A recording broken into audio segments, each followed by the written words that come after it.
details, but you know, you grow up a lot. That I'm growing up at all, but there's a transition page where you kind of snap into reality.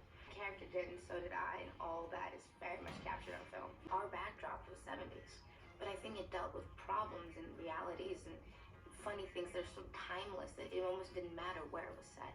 She's a fun character to play, and every week she's just so obnoxious, and people hate her. Jackie's a whore. Whose hand is that? Mine. It was a transition that where she went from Kelsey to Steven.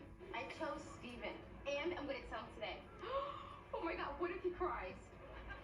Yeah, that's not gonna happen. And I love the way she's evolved. I mean, age-wise and personality and maturity and, you know, all these things add little layers to the character. She stopped being floozy and like crazy and kind of settled down a little more and became realistic and aware of herself. We all have a certain type of chemistry that we built up because we started so young that I think audiences can relate to it because the characters are so kooky. They're amazing actors. I think that's what made them so compelling in the show. Trying to change or revolutionize television, we're just having fun. Nobody.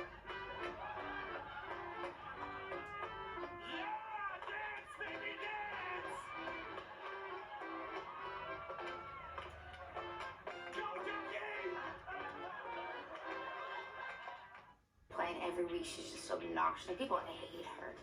Oh, people hate her. Forget that I'm very different from my character, and so they meet me on the street and they want me to be obnoxious and bratty and mean and loud, and it's just so not who I am. Love the way she's evolved, age-wise and personality and maturity, and you gotta let people attach themselves to the characters, and that's what makes the show great, is when people actually want to know more about the character and want to watch the next week to see what they do. Dude, Jackie's a whore. What love moments. I mean, jeez. Being 14 when I started the show, I had my first kiss here. My 16th birthday, your first crush, your first everything kind of happened during the show. So there's a lot of growing up that my character has to do just as well as I did. See, there's a transition page where you kind of snap into reality. And I mean, my character did, and so did I, and all that is very much captured on film. The family you choose, which is your friends, and then the family you're born into, and this is the family that I chose. Like brother and sister, and you make up like brother and sister. I think the fact that we really genuinely love each other and care for one another, and have all gone through so much together, that there's just these bonds that can get created. Never forget to laugh. We're so lucky with that because we have so many funny actors. The way that all of us interact on the set is probably going to influence the way they write the characters' interactions. There's a purpose in life on the show, to make you start laughing in the middle of a taping, which drives all of us crazy because you're all trying to concentrate and be serious. So you put them in a scene with Laura and I, and we're just going to start laughing. The reason Laura and I are in, A, we slouch, B, we slur, so they try to like not let us be together because we're like, what?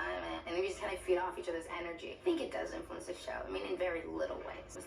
It was not about the decade. I think that the decade was a backdrop for the show. I think it dealt with problems and realities and funny things that are so timeless that it almost didn't matter where it was set. Trying to change or revolutionize television, we're just having fun. Actors are emotional. It's been an amazing experience. Amazing.